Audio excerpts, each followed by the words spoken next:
ਧੰਨ ਧੰਨ ਸ਼੍ਰੀ ਹਜ਼ੂਰ ਸੰਤ ਈਸ਼ਰ ਸਿੰਘ ਜੀ ਮਹਾਰਾਜ ਰਾੜਾ ਸਾਹਿਬ ਵਾਲੇ ਆਪ ਜੀ ਦੇ ਸੁੰਦਰ ਪਾਵਨ ਚਰਨ ਕਮਲਾਂ ਵਿੱਚ ਬਹੁਤ ਹੀ ਪ੍ਰੇਮ ਸ਼ਰਧਾ ਭਰੀ ਨਮਸਕਾਰ। ਅੱਜ ਅਸੀਂ ਸੰਤ ਮਹਾਰਾਜ ਜੀ ਦੀ ਕਿਰਪਾ ਦੁਆਰਾ ਇੱਕ ਸ਼ਬਦ ਨੂੰ ਪੜ੍ਹਾਂਗੇ ਔਰ ਕੁਛ will try to obtain some understanding, ਕੁਝ ਸਮਝ ਪ੍ਰਾਪਤ ਕਰਨ ਦੀ ਕੋਸ਼ਿਸ਼ ਕਰਾਂਗੇ ਜਿਵੇਂ ਗੁਰੂ ਮਹਾਰਾਜ ਜੀ ਬਖਸ਼ਿਸ਼ ਕਰਨਗੇ। ਸੋ ਇਸ ਸ਼ਬਦ ਵਿੱਚ ਜੋ ਕਿ ਸੋਰਠ ਮਹੱਲਾ ਪੰਜਵਾਂ ਘਰ ਦੂਜਾ ਅਸ਼ਟਪਦੀਆ ਗੁਰੂ ਅਰਜਨ ਦੇਵ ਜੀ ਨੇ ਇਹ 8 ਬੰਦਾਂ ਵਾਲੀ ਬਾਣੀ ਰਾਗ ਸੋਰਠ ਵਿੱਚ ਘਰ ਦੂਜਾ ਵਿੱਚ ਉਚਾਰਨ ਕੀਤੀ ਹੈ। ਮਹਾਰਾਜ ਜੀ ਕਹਿੰਦੇ ਹਨ, ਇੱਕ ਓੰਕਾਰ ਸਤਿਗੁਰ ਪ੍ਰਸਾਦ, ਅਕਾਲ ਪੁਰਖ ਇੱਕ ਹੈ ਅਤੇ ਸਤਿਗੁਰੂ ਦੀ ਕਿਰਪਾ ਨਾਲ ਮਿਲਦਾ ਹੈ। ਪਾਠ ਪੜ੍ਹਿਓ ਅਰ ਬੇਦ ਵਿਚਾਰਿਓ, ਨਿਵਲ ਭੁਯੰਗਮ ਸਾਧੇ, ਪੰਜ ਜਨਾਸਿਓ ਸੰਗ ਨ ਛੁਟਕਿਓ, ਅਧਿਕ ਅਹਮ ਬੁੱਧ ਬਾਧੇ।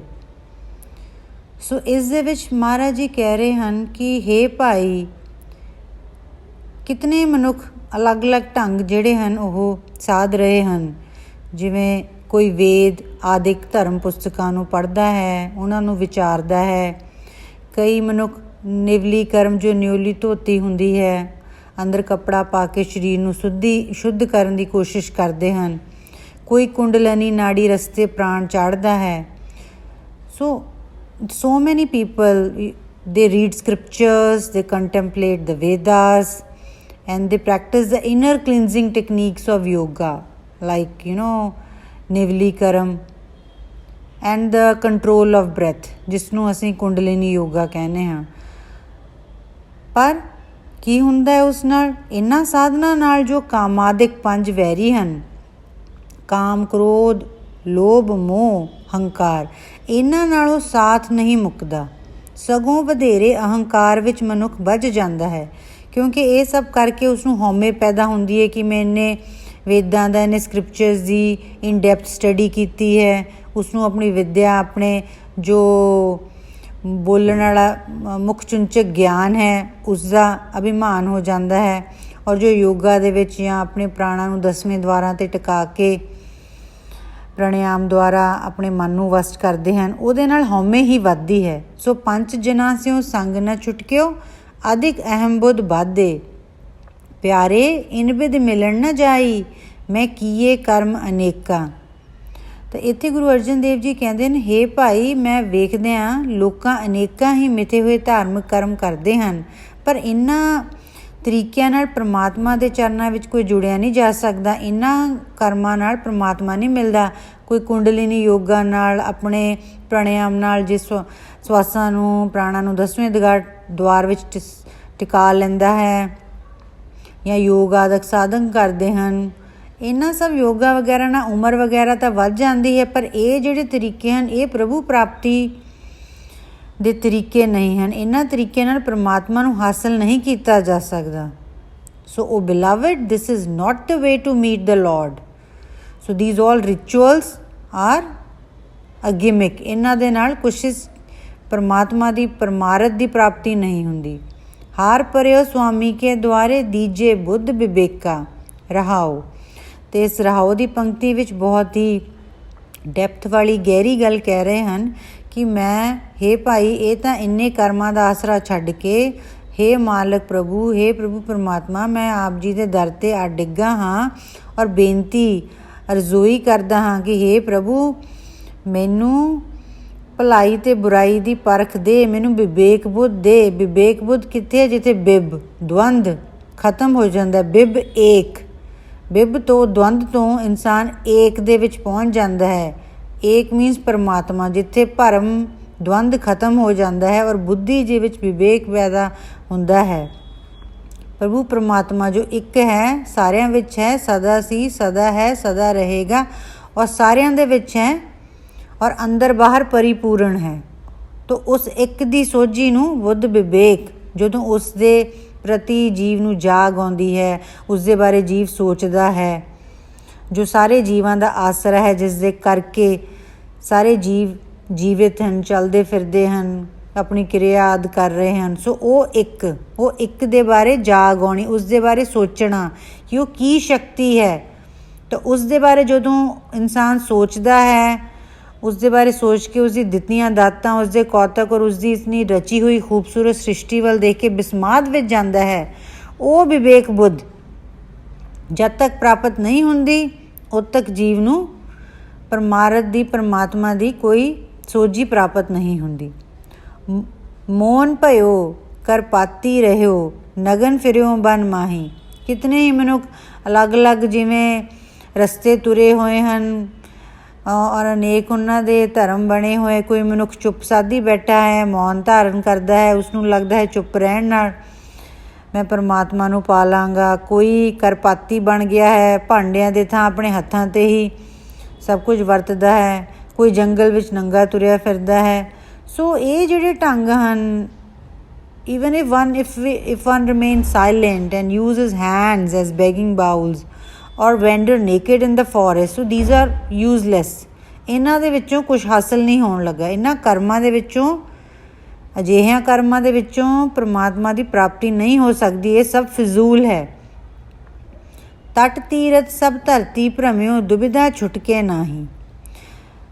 ਚਾਹੇ ਕੋਈ ਕਿੰਨੇ ਤੀਰਥਾਂ 'ਤੇ ਫਿਰੀ ਜਾਵੇ, ਕਿਤਨੇ ਤੀਰਥਾਂ 'ਤੇ ਇਸ਼ਨਾਨ ਕਰ ਲਵੇ, ਸਾਰੀ ਧਰਤੀ ਨੂੰ ਭ੍ਰਮਣ ਕਰ ਲਵੇ, ਪਰ ਉਸ ਦੇ ਨਾਲ ਜਿਸ ਦੇ ਅੰਦਰ ਜੋ ਸੈਂਸ ਆਫ ਡੁਐਲਿਟੀ ਹੈ, ਜੋ ਦੁਬਿਧਾ ਹੈ, ਜੋ ਦਵੰਦ ਹੈ, ਉਹ ਖਤਮ ਨਹੀਂ ਹੁੰਦਾ। ਸੋ ਕੋਈ ਮਨੁੱਖ ਸਾਰੇ ਤੀਰਥ ਦਾ ਰਟਨ ਕਰ ਰਿਹਾ ਹੋਵੇ, ਧਰਤੀ ਸਾਰੀ ਦਾ ਭ੍ਰਮਣ ਕਰ ਰਿਹਾ ਹੋਵੇ, ਪਰ ਇਸ ਤਰ੍ਹਾਂ ਜੋ ਮਨ ਦੀ ਜੋ ਡਾਵਾਡੋਲ ਦੁਬਿਧਾ ਦੇ ਵਿੱਚ ਜੋ ਮਨ ਦੀ ਅਵਸਥਾ ਹੈ, ਉਸ ਤੋਂ ਛੁਟਕਾਰਾ ਨਹੀਂ ਮਿਲਦਾ। ਮਨ ਦਾ ਟਿਕਾਓ, ਮਨ ਦੀ ਠੰਡ ਨਹੀਂ ਪ੍ਰਾਪਤ ਹੁੰਦੀ। ਮਨ ਕਾਮਨਾ ਤੀਰਥ ਜਾਏ, ਬਸਿਓ ਸਿਰ ਕਰਵਤ ਧਰਾਏ।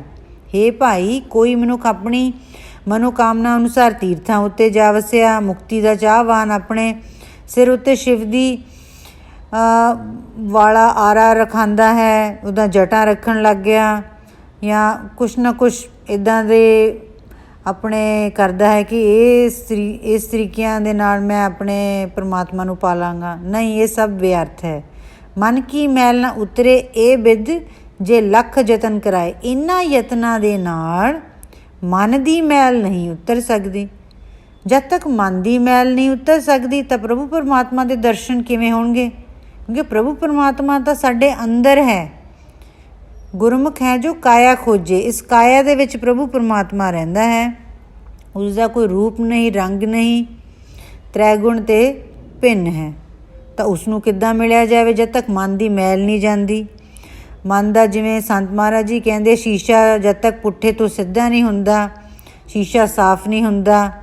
ਜਦੋਂ ਤੱਕ ਮਨ ਮੈਲਾ ਹੈ, ਮਨ ਦੇ ਵਿੱਚ ਸ਼ਰਧਾ ਨਹੀਂ, ਮਨ ਦੇ ਵਿੱਚ ਨਿਰਮਾਣਤਾ ਨਹੀਂ, ਮਨ ਦੇ ਵਿੱਚ ਇਕਾਗਰਤਾ ਨਹੀਂ, ਤਾਂ ਉਹ ਪ੍ਰਭੂ ਪਰਮਾਤਮਾ ਜੋ ਸੂਖਸ਼ਮ ਤੋਂ ਸੂਖਸ਼ਮ ਸਾਡੇ ਅੰਦਰ ਹੀ ਬੈਠਾ ਹੈ, ਉਸ ਦਾ ਸਪਰਸ਼, ਆਤਮਾ ਦਾ ਸਪਰਸ਼ ਕਿਵੇਂ ਹੋਵੇ? ਨਹੀਂ ਹੋ ਸਕਦਾ। ਇਹਨਾਂ ਯਤਨਾਂ ਨਾਲ ਜੋ ਅੰਦਰ ਸਾਡੇ ਆਤਮਾ ਹੈ, ਜੋ ਪ੍ਰਭੂ ਪਰਮਾਤਮਾ ਦੀ ਜੋਤ ਹੈ, ਉਸ ਨੂੰ ਅਸੀਂ ਨਹੀਂ ਮਿਲ ਸਕਦੇ, ਕਿਉਂਕਿ ਉਹ ਅੱਖਾਂ ਜਿਸ ਦੇ ਨਾਲ ਉਹ ਦਿਖੇ, ਉਹ ਅਲੱਗ ਹਨ। ਕਨਿਕ ਕਾਮਨੀ ਹੈਵਰ ਗੈਵਰ ਬਹੁਬਿਧ ਦਾਨ ਦਤਾਰਾ। ਕਈ ਤਰ੍ਹਾਂ ਦੇ ਲੋਕੀ ਦਾਨ ਆਦਿ ਕਰਦੇ ਹਨ, ਸੋਨਾ, ਚਾਂਦੀ, ਘੋੜੇ, ਹਾਥੀ, ਕਈ ਤਰ੍ਹਾਂ ਦੇ ਜ਼ਮੀਨਾਂ, ਜਾਇਦਾਦਾਂ ਦੇ ਹੋਰ ਤਰ੍ਹਾਂ ਦੇ ਦਾਨ ਕਰਦੇ ਹਨ ਕਿ ਇਹਨਾਂ ਦਾਨਾਂ ਦੇ ਨਾਲ ਸਾਨੂੰ ਪਰਮਾਤਮਾ ਦੀ ਪ੍ਰਾਪਤੀ ਮਿਲ ਜਾਏਗੀ। ਅੰਨ ਵਸਤਰ ਭੂਮ ਬਹੁ ਅਰਪੇ ਨਹਿ ਮਿਲੀਏ ਹਰ ਦੁਆਰਾ। ਇਸ ਆਪਣੀ ਕਾਮਨਾ ਨੂੰ ਮੁੱਖ ਰੱਖਦੇ ਹੋਏ ਕਿ ਅਸੀਂ ਅੰਨ ਦਾਨ ਕਰੀਏ, ਵਸਤਰ ਦਾਨ ਕਰੀਏ, ਜ਼ਮੀਨਾਂ ਦਾਨ ਕਰੀਏ ਤਾਂ ਪਰਮਾਤਮਾ ਤੱਕ ਪਹੁੰਚ ਜਾਵਾਂਗੇ। ਨਹੀਂ, ਇਹ ਨਹੀਂ ਹੋ ਸਕਦਾ। ਹੀ ਮੇਕ ਮੈਨੀ ਆਫਰਿੰਗਸ of food, clothes, land, but all these tasks will never lead to Lord's door. ਪੂਜਾ ਅਰਚਾ ਬੰਧਨ ਡੰਡੌਤ ਖਟ ਕਰਮਾ ਰਤ ਰਹਿਤਾ। ਹੇ ਭਾਈ, ਕੋਈ ਮਨੁੱਖ ਦੇਵ ਪੂਜਾ, ਦੇਵਤਿਆਂ ਦੀ ਪੂਜਾ, ਨਮਸਕਾਰ, ਡੰਡੌਤ ਕਰਨ ਵਿੱਚ, 6 ਕਰਮਾਂ ਦੇ ਕਰਨ ਵਿੱਚ ਮਸਤ ਰਹਿੰਦਾ ਹੈ। ਚਾਹੇ ਆਪਣਾ ਜਿੰਨਾ ਮਰਜ਼ੀ ਉਹ ਦੇਵੀ ਦੇਵਤਿਆਂ ਦੀ ਇਹ ਰਿਚੁਅਲਸ ਜੋ ਹਨ ਉਹਨਾਂ ਨੂੰ ਫੋਲੋ ਕਰੇ, ਉਹਨਾਂ ਨੂੰ ਅਡੋਰ ਕਰੇ, ਵਰਸ਼ਿਪ ਕਰੇ, ਪਰ ਇਹਨਾਂ ਦੇ ਨਾਲ ਪਰਮਾਤਮਾ ਨੂੰ ਨਹੀਂ ਮਿਲ ਸਕਦਾ। ਹਉ ਕਰਤ ਬੰਧਨ ਮੈਂ ਭਰਿਆ ਨਹਿ ਮਿਲੀਏ ਇਹ ਜੁਗਤਾ। ਪਰ ਉਹ ਵੀ ਇਹਨਾਂ ਮਿਥੇ ਹੋਏ ਧਾਰਮਿਕ ਕਰਮਾਂ ਦੇ ਕਾਰਨ ਕਿ ਆਪਣੇ ਆਪ ਨੂੰ ਧਰਮੀ ਜਾਣ ਕੇ ਹੰਕਾਰ ਨਾਲ ਕਰਦਾ ਹੈ ਕਿ ਮੈਂ ਕੀਤਾ, ਮੈਂ ਇੰਨਾ ਦਾਨ ਕੀਤਾ, ਮੈਂ ਉਸਨੂੰ ਆਹ ਦਿੱਤਾ, ਮੈਂ ਆਹ ਇੰਨੇ ਸਾਧਨ ਕੀਤੇ, ਮੈਨੇ ਤਪੱਸਿਆ ਕੀਤੀ, ਮੈਂ ਸਰੀਰ 'ਤੇ ਆਹ ਕੁਛ ਝੱਲਿਆ, ਮੈਂ ਕੱਪੜੇ ਨਹੀਂ ਪਹਿਨੇ, ਮੈਂ ਮੌਨ ਰੱਖਿਆ, ਮੈਂ ਵਰਤ ਰੱਖੇ। ਇਹ ਬੰਧਨ ਹਨ, ਇਹ ਜੋ ਹੰਕਾਰ ਪੈਦਾ ਕਰਦੇ ਹਨ ਕਿ ਮੈਂ ਕੀਤਾ। ਇਹਨਾਂ ਬੰਧਨਾਂ ਵਿੱਚ ਜਕੜਿਆ ਜਾਂਦਾ ਹੈ। ਇਸ ਤਰੀਕੇ ਵੀ ਪਰਮਾਤਮਾ ਨੂੰ ਨਹੀਂ ਮਿਲ ਸਕਦਾ, because he indulges in ego and pride and again falls prey into entanglements, and this is not the way to meet the Lord। ਇਹ ਡਿਵਾਈਸਿਸ ਜਿਹੜੀਆਂ ਹਨ, ਇਹ ਜੋ ਵੇਜ਼ ਨੇ, ਤਰੀਕੇ ਹਨ, ਇਹ ਪਰਮਾਤਮਾ ਤੱਕ ਪਹੁੰਚਣ ਲਈ ਕੋਈ ਯੂਜ਼ਫੁਲ ਨਹੀਂ ਹਨ। ਯੋਗ ਸਿੱਧ ਆਸਣ 84 AP ਕਰ ਰਹਿਆ। ਕਈ ਬਹੁਤ ਯੋਗਾ ਦੇ ਮਾਹਰ ਹਨ, ਉਹਨਾਂ ਦੇ ਵਿੱਚ ਆਸਣ ਹੁੰਦੇ ਹਨ ਯੋਗਾ ਦੇ। 84 ਆਸਣ ਬਹੁਤ ਮਸ਼ਹੂਰ ਨੇ, ਪ੍ਰਸਿੱਧ ਹਨ। ਉਹ ਆਸਣ ਕਰਦੇ ਹਨ। ਉਹ ਆਸਣਾਂ ਨਾਲ ਸਰੀਰਕ ਲਾਭ ਹੁੰਦਾ ਹੈ, ਬਿਮਾਰੀਆਂ ਮਿਟਦੀਆਂ ਹਨ ਔਰ ਉਮਰ ਵੀ ਲੰਬੀ ਹੋ ਸਕਦੀ ਹੈ। ਪਰ ਇਹਨਾਂ ਦੇ ਨਾਲ ਪ੍ਰਭੂ ਪਰਮਾਤਮਾ ਦੀ ਪ੍ਰਾਪਤੀ ਦਾ ਕੋਈ ਲੈਣਾ ਦੇਣਾ ਨਹੀਂ। ਵੱਡੀ ਆਰਜਾ ਫਿਰ ਜਨਮੇ ਹਰਸਿਓ ਸੰਗ ਨਾ ਗਹਿਆ। ਉਮਰ ਲੰਬੀ ਕਰ ਲੈਂਦਾ ਹੈ ਯੋਗ ਸਾਧਨਾਵਾਂ ਨਾਲ, ਪ੍ਰਾਣਾਯਾਮ ਨਾਲ, ਪਰ ਇਸ ਤਰ੍ਹਾਂ ਪਰਮਾਤਮਾ ਦਾ ਮਿਲਾਪ ਨਹੀਂ ਬਣਦਾ। ਮੁੜ ਫੇਰ ਜਨਮ ਮਰਨ ਦੇ ਗੇੜ ਵਿੱਚ ਪਿਆ ਰਹਿੰਦਾ ਹੈ। ਰਾਜ ਲੀਲਾ ਰਾਜਨ ਕੀ ਰਚਨਾ ਕਰਿਆ ਹੁਕਮ ਅਫਾਰਾ। ਹੀ ਮੇ ਇੰਜੋਏ ਪ੍ਰਿੰਸਲੀ ਪਲੇਜਰਸ। ਜਿਹੜੇ ਹੁਣ ਰਾਜੇ ਮਹਾਰਾਜੇ ਹਨ, ਹਕੂਮਤ ਕਰਦੇ ਹਨ, ਰੰਗ ਤਮਾਸ਼ੇ, ਰੰਗ ਰਲੀਆਂ ਮਾਣਦੇ ਹਨ, ਠਾਠ ਬਾਠ ਨਾਲ ਰਹਿੰਦੇ ਹਨ, ਲੋਕਾਂ 'ਤੇ ਹੁਕਮ ਚਲਾਉਂਦੇ ਹਨ, ਉਫਰੇ ਹੋਏ ਨੇ ਆਪਣੇ ਹੁਕਮ ਨਾਲ, ਆਪਣੇ ਧਨ ਨਾਲ, ਆਪਣੇ ਪਾਵਰ ਦੇ ਨਾਲ। ਕੋਈ ਉਹਨਾਂ ਦਾ ਹੁਕਮ ਮੋੜ ਨਹੀਂ ਸਕਦਾ। ਉਹਨਾਂ ਨੂੰ ਇੰਨਾ ਆਪਣੇ ਆਪ 'ਤੇ ਉਹ ਹੈਗਾ, ਮਾਣ ਹੈਗਾ, ਆਪਣੀ ਹਉਮੈ ਹੈਗੀ ਆ ਕਿ ਅਸੀਂ ਰਾਜੇ ਹਾਂ, ਸਾਡਾ ਰਾਜ ਆ। ਸੇਜ ਸੋਹਣੀ ਚੰਦਨ ਚੋਆ ਨਰਕ ਘੋਰ ਕਾ ਦੁਆਰਾ। ਚਾਹੇ ਕੋਈ इंसान, a person, may lie on beautiful beds perfumed with sandal oil, but this all will lead him to gates of hell। ਇਹ ਸਭ ਨਰਕਾਂ ਦੇ ਦਰਵਾਜ਼ੇ ਖੋਲ੍ਹਦੇ ਆ। ਜਿੰਨੀ ਵੀ ਇੰਡਲਜੈਂਸ ਹੈ, ਸੁੰਦਰ ਇਸਤਰੀ ਸੇਜ ਮਾਣਦੇ ਹਨ, ਆਪਣੇ ਸਰੀਰਕ ਰਸਾਂ ਵਿੱਚ ਧਸੇ ਹੋਏ ਹਨ, ਆਪਣੇ ਸਰੀਰਾਂ 'ਤੇ ਚੰਦਨ ਅਤਰ ਇਤਿਆਦਿ ਵਰਤਦੇ ਹਨ, ਇਹ ਸਭ ਭਿਆਨਕ ਨਰਕਾਂ ਦੇ ਦਰਵਾਜ਼ੇ ਖੋਲ੍ਹਦੇ ਹਨ। ਇਹ ਕਾਮੰ ਨਰਕ ਵਿਸਰਾਮੰ। ਜਿਹੜਾ ਕਾਮ ਹੈ, ਇਹ ਨਰਕਾਂ ਦੇ ਵਿੱਚ ਵਿਸਰਾਮ ਕਰਾਉਂਦਾ ਜੀਵ ਨੂੰ, ਆਤਮਾ ਨੂੰ। ਫਿਰ ਇਹ ਇੱਦਾਂ ਦੰਡ ਮਿਲਦਾ ਹੈ। ਜਦਕਿ ਸਿਰਫ ਇਹਦਾ ਪਰਮ ਪ੍ਰਯੋਜਨ ਕੀ ਹੈ? ਇਹ ਬਹੁਤ ਹੀ ਪਵਿੱਤਰ ਹੈ, ਸਿਰਫ ਇੱਕ ਸੰਤਾਨ ਦੀ ਉਤਪਤੀ ਲਈ, ਜਿਸ ਤੋਂ ਇੰਨੇ ਵੱਡੇ ਵੱਡੇ ਗੁਰੂ ਪੀਰ ਅਵਤਾਰ ਪੈਦਾ ਹੋਏ। ਨਾ ਕਿ ਇਸ ਨੂੰ ਸੈਂਸ਼ੂਅਲ ਪਲੇਜਰਸ ਦੇ ਵਿੱਚ, ਇੰਡਲਜੈਂਸ ਵਿੱਚ ਪੈਣ ਦੀ ਆਗਿਆ ਹੈ। ਇਹ ਸਿਰਫ ਇੱਕ ਵਾਹਿਗੁਰੂ ਪਰਮਾਤਮਾ ਦਾ ਸ੍ਰਿਸ਼ਟੀ ਦੀ ਰਚਨਾ ਨੂੰ ਅੱਗੇ ਵਧਾਏ ਰੱਖਣ ਦਾ ਇੱਕ ਤਰੀਕਾ ਹੈ। ਪਰ ਜੋ ਇਹਨਾਂ ਰਸਾਂ ਦੇ ਵਿੱਚ, ਕਾਮ ਦੇ ਵਿੱਚ ਧੱਸ ਕੇ ਆਪਣੇ ਜੋ ਪਰਮ ਫਰਜ਼ ਹਨ, ਜੋ ਜੀਵਾਤਮਾ ਦੇ ਮਨੁੱਖਾ ਦੇਹੀ ਦੇ ਵਿੱਚ ਆ ਕੇ ਜੋ ਕੰਮ ਲੈਣਾ ਹੈ ਆਤਮਾ ਤੋਂ, ਉਹਨਾਂ ਤੋਂ ਸਾਨੂੰ ਗੁੰਮਰਾਹ ਕਰਦਾ ਹੈ। ਸੋ ਕਾਮ ਇਹ ਇੱਕ ਬਹੁਤ ਹੀ ਖਤਰਨਾਕ ਜੋ ਕਾਮਾਦਿਕ ਵੈਰੀ ਹੈ। हर कीरत साध संगत है सिर कर्मन के कर्मा। सो जो मुख, जो थीम, जो हेडलाइट है, जो बुलेट पॉइंट है इस पंक्ति का, इस शब्द का, जिस विच ये महान पंक्ति की कहती है, हर कीरत साध संगत है सिर कर्मन के कर्मा। पहला गुरु अर्जन देव जी ने कितने कर्म गिनते, उन्होंने कर्मां दे बाद दसन तो बाद कहते कि ये कर्म कर लो, ये कर लो, दान कर लो, योगा कर लो, न्योली धोती कर लो, कुंडलिनी योगा कर लो, प्राणायाम ਨਾਲ ਪ੍ਰਾਣਾ ਨੂੰ 10ਵੇਂ द्वार ਟਿਕਾ ਲਓ, ਤੇ ਚਾਹੇ ਜੋ ਮਰਜ਼ੀ ਕਰ ਲਓ। ਇਹ ਕੋਈ ਸ਼ੁਭ ਕਰਮ ਨਹੀਂ ਹਨ, ਇਹਨਾਂ ਨਾਲ ਪ੍ਰਮਾਤਮਾ ਨਹੀਂ ਮਿਲ ਸਕਦਾ। ਤਾਂ ਫਿਰ ਕੀ ਕਰੀਏ? ਉਹ ਕਹਿੰਦੇ ਹਰ ਕੀਰਤ, ਹਰੀ ਦੀ ਕੀਰਤੀ, ਸਾਧ ਸੰਗਤ ਕਰਨਾ, ਹਰੀ ਦੀ ਕੀਰਤੀ ਕਰਨਾ, ਇਹੀ ਸਭ ਤੋਂ ਸ਼ੁਭ ਕਰਮ ਹੈ। ਇਹ ਕਰਮਾਂ ਦਾ ਕਰਮ ਹੈ, ਇਹ ਸ੍ਰੇਸ਼ਟ ਕਰਮ ਹੈ। हे ਭਾਈ, ਸਾਧ ਸੰਗਤ ਵਿੱਚ ਬੈਠ ਕੇ ਪਰਮਾਤਮਾ ਦੀ ਸਿਫਤ ਸਲਾਹ ਕਰਨੀ, ਇਹ ਕੰਮ ਹੋਰ ਸਾਰੇ ਕਰਮਾਂ ਨਾਲੋਂ ਸ੍ਰੇਸ਼ਟ ਹੈ।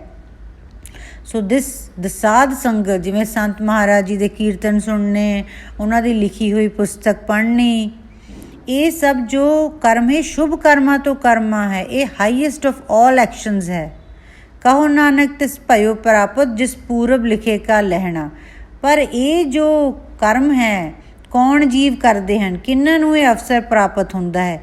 ਸਿਰਫ ਉਹਨਾਂ ਨੂੰ ਜਿਨ੍ਹਾਂ ਦੇ ਪਿਛਲੇ ਜਨਮ ਵੀ ਪੂਰਬਲੇ ਕਰਮ ਕੀਤੇ ਹੋਏ ਹਨ, ਉਹ ਮੱਥੇ 'ਤੇ ਲਿਖੇ ਹੋਏ ਹਨ ਭਾਗ, ਕਿ ਇਹਨਾਂ ਕੋਲ ਉਹ ਸੰਸਕਾਰ ਹਨ। ਪਿਛਲੇ ਜਨਮ 'ਚ ਜੀਵਾਤਮਾਵਾਂ ਨੇ ਸਾਧ ਸੰਗਤ ਕੀਤੀ ਹੈ, ਗੁਰੂ ਦੀ ਸਿਫਤ ਸਲਾਹ ਕੀਤੀ ਹੈ, ਕੀਰਤੀ ਕੀਤੀ ਹੈ, ਤਾਂ ਉਹਨਾਂ ਦੇ ਉਹ ਜੋ ਗੁਰੂ ਦੇ ਧਨ ਦਾ ਜੋ ਖਾਤਾ ਹੈ ਵਹੀ ਹੈ, ਉਸ ਦੇ ਵਿੱਚ ਉਹਨਾਂ ਦੇ ਅਕਾਊਂਟ ਵਿੱਚ ਇਹ ਧਨ ਜਮ੍ਹਾਂ ਹੈ, ਤਾਂ ਉਹਨਾਂ ਦੇ ਮੱਥਿਆਂ ਦੇ ਭਾਗ ਉਜਲੇ ਹਨ, ਉਹਨਾਂ 'ਤੇ ਲਿਖਿਆ ਹੋਇਆ ਹੈ। ਅਤੇ ਉਹਨਾਂ ਨੂੰ ਹੀ ਸਾਧ ਸੰਗਤ ਕਰਨ ਦਾ, ਗੁਰਬਾਣੀ ਸੁਣਨ, ਪੜ੍ਹਨ, ਵਿਚਾਰਨ ਦਾ, ਉਹਨੂੰ ਸਮਝਣ ਦਾ ਮੌਕਾ ਮਿਲਦਾ ਹੈ। ਅਤੇ ਜੋ ਬਹੁਤ ਹੀ ਵੱਡੇ ਭਾਗ ਹੋਣ ਉਹਨਾਂ ਨੂੰ ਸੰਤਾਂ ਮਹਾਂਪੁਰਖਾਂ ਦੇ ਦਰਸ਼ਨ, ਉਹਨਾਂ ਦਾ ਉਪਦੇਸ਼ ਪ੍ਰਾਪਤ ਹੁੰਦਾ ਹੈ। ਅਤੇ ਉਸ ਤੋਂ ਵੀ ਵੱਡੇ ਜਿਨ੍ਹਾਂ ਦੇ ਭਾਗ ਹਨ ਉਹ ਇਸ ਰਸਤੇ 'ਤੇ ਤੁਰਦੇ ਹਨ, ਕਮਾਈ ਕਰਦੇ ਹਨ, ਸੰਤਾਂ ਦੇ ਦੱਸੇ ਹੋਏ ਬਚਨਾਂ 'ਤੇ ਪਹਿਰਾ ਦਿੰਦੇ ਹਨ ਔਰ ਆਪਣੇ ਜੀਵਨ ਨੂੰ, ਮਨੁੱਖਾ ਦੇਹ ਨੂੰ ਸਫਲ ਕਰਕੇ ਜਾਂਦੇ ਹਨ ਔਰ ਜਨਮ ਮਰਨ ਦੇ ਗੇੜ ਤੋਂ ਖਲਾਸੀ ਪਾਉਂਦੇ ਹਨ। ਸੋ Guru Nanak Dev ji says he alone obtains it who is predestined to receive it। ਤੇਰੋ ਸੇਵਕ ਇਹ ਰੰਗ ਮਾਤਾ। ਤਾਂ ਗੁਰੂ ਅਰਜਨ ਦੇਵ ਜੀ ਕਹਿੰਦੇ ਹਨ, ਹੇ ਭਾਈ ਤੇਰਾ ਸੇਵਕ ਤੇਰੀ ਸਿਫਤ ਸਲਾਹ ਦੇ ਰੰਗ ਵਿੱਚ ਹੀ ਮਸਤ ਰਹਿੰਦਾ ਹੈ, ਮੈਂ ਤਾਂ ਇਸ ਦੇ ਵਿੱਚ ਹੀ ਜੋ ਹੈ ਮਸਤ ਰਹਿਣਾ ਹਾਂ, ਲਿਵਲੀਨ ਰਹਿਣਾ ਹਾਂ। ਭਇਓ ਕਿਰਪਾਲ ਦੀਨ ਦੁਖ ਭੰਜਨ, ਹਰ ਹਰ ਕੀਰਤਨ ਇਹ ਮਨ ਰਾਤਾ। ਗੁਰੂ ਅਰਜਨ ਦੇਵ ਜੀ ਕਹਿੰਦੇ ਹਨ, ਹੇ ਦੀਨਾਂ ਦੇ ਦੁੱਖ ਦੂਰ ਕਰਨ ਵਾਲੇ ਪ੍ਰਮਾਤਮਾ, ਜਿਸ ਮਨੁੱਖ ਉੱਤੇ ਦਇਆਵਾਨ ਹੁੰਦਾ ਹੈ ਤੂੰ, ਉਹ ਇਹ ਮਨ ਪ੍ਰਮਾਤਮਾ ਦੀ ਸਿਫਤ ਸਲਾਹ ਦੇ ਰੰਗ ਵਿੱਚ ਰੰਗਿਆ ਰਹਿੰਦਾ ਹੈ। ਸੋ ਇਹ ਸਭ ਗੁਰੂ ਦੀ ਕਿਰਪਾ ਦੇ ਦੁਆਰਾ ਹੁੰਦਾ ਹੈ। ਸੋ ਇਸ ਸ਼ਬਦ ਦੇ ਵਿੱਚ ਬਹੁਤ ਹੀ ਗਹਿਰਾ ਮਤਲਬ ਹੈ ਕਿ ਅਨੇਕਾਂ ਕਰਮ ਗੁਰੂ ਅਰਜਨ ਦੇਵ ਜੀ ਨੇ ਗਿਣਾਏ ਹਨ, ਜੋ ਪੁਰਾਣੇ ਜ਼ਮਾਨੇ ਤੋਂ ਲੋਕੀ ਘਾਲਣਾ ਕਰਦੇ ਸਨ ਕਿ ਅਸੀਂ ਆਹ ਕਰੀਏ, ਯੋਗਾ ਕਰੀਏ, ਪ੍ਰਾਣਾਯਾਮ ਕਰੀਏ ਜਾਂ ਦਾਨ ਪੁੰਨ ਕਰੀਏ।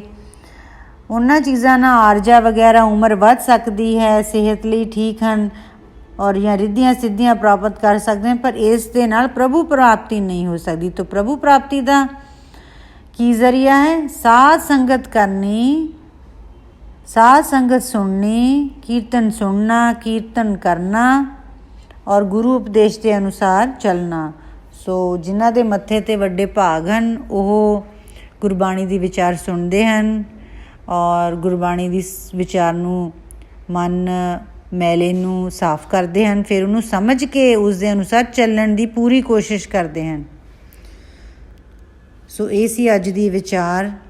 ਤੋ ਸੰਤ ਮਹਾਰਾਜ ਜੀ ਦੀ ਕਿਰਪਾ ਹੈ, ਉਹਨਾਂ ਦੇ ਚਰਨਾਂ 'ਚ ਅਰਦਾਸ ਹੈ ਕਿ ਇਸ ਸ਼ਬਦ ਦਾ ਜੋ ਭਾਵ ਹੈ ਸਾਡੇ ਹਿਰਦੇ 'ਚ ਵਸੇ, ਸਾਨੂੰ ਸਾਧ ਸੰਗਤ ਦੀ ਮਹਾਨਤਾ ਪਤਾ ਲੱਗੇ ਔਰ ਸੰਤ ਮਹਾਰਾਜ ਜੀ ਸਾਡੇ 'ਤੇ ਕਿਰਪਾ ਕਰਨ ਕਿ ਅਸੀਂ ਉਹਨਾਂ ਦੇ ਕੀਰਤਨ ਜੋ ਕਿ ਔਨਲਾਈਨ ਇੰਟਰਨੈਟ 'ਤੇ ਉਪਲਬਧ ਹਨ ਉਹ ਅਸੀਂ ਵੱਧ ਤੋਂ ਵੱਧ ਸੁਣੀਏ। ਕਿਉਂਕਿ ਜਿਹੜਾ ਸਮਾਂ ਇੱਕ ਘੜੀ, ਆਧੀ ਘੜੀ ਔਰ ਅੱਧੀ ਤੋਂ ਵੀ ਅੱਧੀ ਜੇ ਮਿਲ ਜਾਵੇ ਜੋ ਸਾਧ ਸੰਗਤ ਕੀਤੀ ਹੈ ਔਰ ਜਿਹੜਾ ਸਮਾਂ ਅਸੀਂ ਉਹਨਾਂ ਦੇ ਕੀਰਤਨ ਵਿੱਚ ਸੁਣਦੇ ਹਾਂ ਔਰ ਬੜੇ ਹੀ ਧਿਆਨ ਨਾਲ, ਸ਼ਰਧਾ, ਨਿਰਮਾਣਤਾ ਅਤੇ ਮਨ ਦੀ ਇਕਾਗਰਤਾ ਨਾਲ ਜੇ ਅਸੀਂ ਉਹਨਾਂ ਦੇ ਕੀਰਤਨ ਸੁਣਦੇ ਹਾਂ ਔਰ ਇਹ ਮਹਿਸੂਸ ਕਰੀਏ ਕਿ ਯੈਸ ਇਹ ਕੀਰਤਨ it's N appointment with Guru Nanak Dev ji, it's N appointment with Akal Purakh Waheguru, ਇਹ ਦਿਲ ਵਿੱਚ ਧਾਰ ਕੇ, ਸ਼ਰਧਾ ਧਾਰ ਕੇ ਉਹਨਾਂ ਦੇ ਕੀਰਤਨ ਸੁਣੀਏ, ਤਾਂ ਉਹ ਕੀਰਤਨ ਸੁਣੇ ਹੋਏ ਦਾ ਜਿਹੜਾ ਸਮਾਂ ਹੈ ਉਹ ਸਾਡਾ ਜਮ੍ਹਾਂ ਹੋ ਰਿਹਾ ਹੈ, ਸਾਡੀ ਅਕਾਊਂਟ ਵਿੱਚ ਜਮ੍ਹਾਂ ਹੋ ਰਿਹਾ ਹੈ ਔਰ ਉਹੀ ਸ਼ੁਭ ਕਰਮਨ 'ਤੇ ਕਰਮਾ ਹੈ। ਸਾਰੇ ਕਰਮਾਂ ਵਿੱਚੋਂ ਸ਼ੁਭ ਕਰਮ ਇਹੀ ਹੈ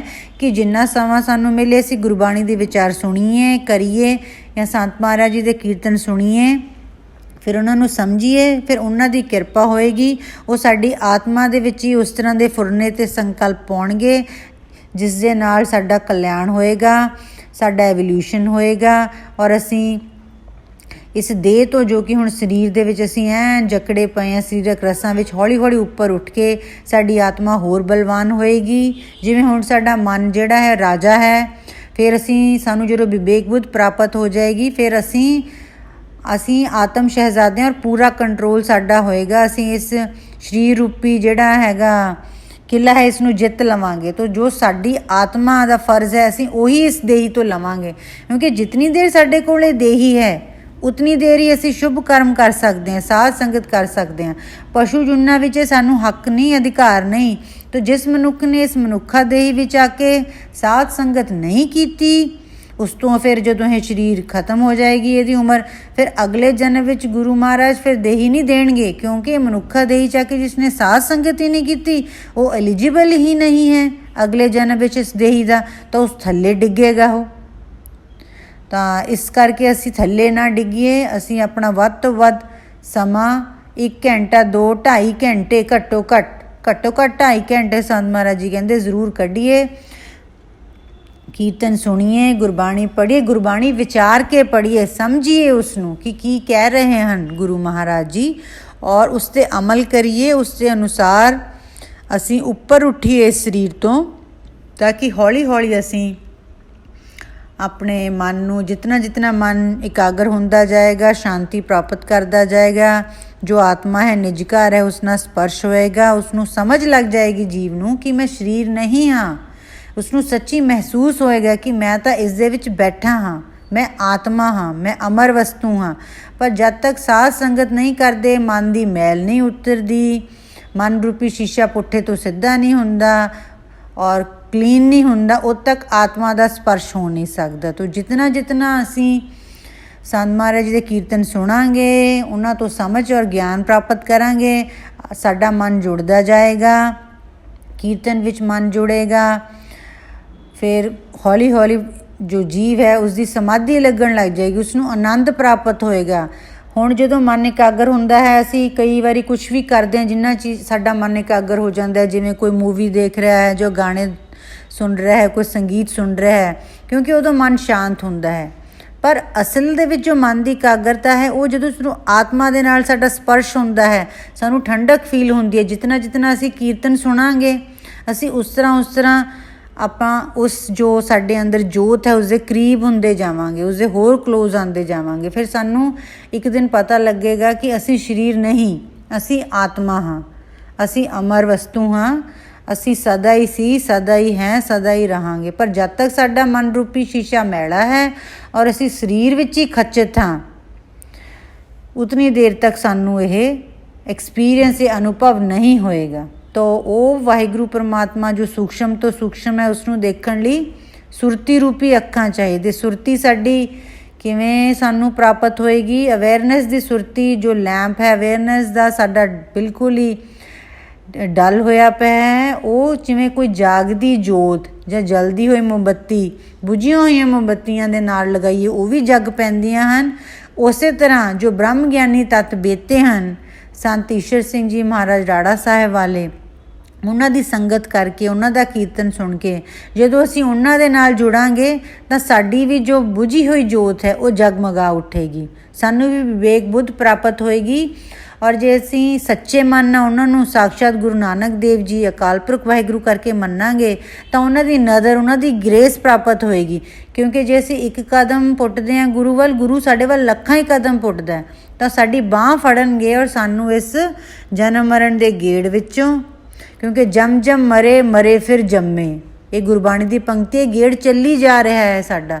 ਫਿਰ ਅਸੀਂ ਕਿਸੇ ਹੋਰ ਦੇਹੀ ਚਲੇ ਜਾਂਦੇ ਹਾਂ, ਫਿਰ ਹੋਰ ਦੇਹੀ ਚਲੇ ਜਾਂਦੇ ਹਾਂ, ਫਿਰ ਉਹ ਕਿੰਨਾ ਦੁੱਖ ਝੱਲਦੇ ਹਾਂ ਆਪਾਂ, ਆਤਮਾ ਕਿੰਨਾ ਕਸ਼ਟ, ਆਪਣੇ ਲਵਡ ਵਨਸ ਤੋਂ ਵਿਛੜਨ ਦਾ ਦੁੱਖ, ਔਰ ਉਹਦੀ ਵਿੱਦਿਆ ਸਾਰੀ ਚੀਜ਼ ਜਦੋਂ ਦੇਹ ਮੁੱਕ ਜਾਂਦੀ ਹੈ ਸਭ ਉਹ ਤੋਂ ਖੋਹ ਲਿਆ ਜਾਂਦਾ ਹੈ। ਅਤੇ ਸਿਲਸਿਲਾ ਕਦੋਂ ਤੋਂ ਚੱਲ ਰਿਹਾ ਹੈ, ਕਿਤਨੇ ਯੁੱਗ ਬੀਤ ਗਏ। ਤਾਂ ਹੁਣ ਅਸੀਂ ਜਾਗੀਏ, ਸਾਧ ਸੰਗਤ ਕਰੀਏ ਔਰ ਆਪਣੇ ਜੀਵਨ ਨੂੰ ਸਫਲ ਕਰੀਏ। ਵਾਹਿਗੁਰੂ ਜੀ ਕਾ ਖਾਲਸਾ, ਵਾਹਿਗੁਰੂ ਜੀ ਕੀ ਫਤਿਹ।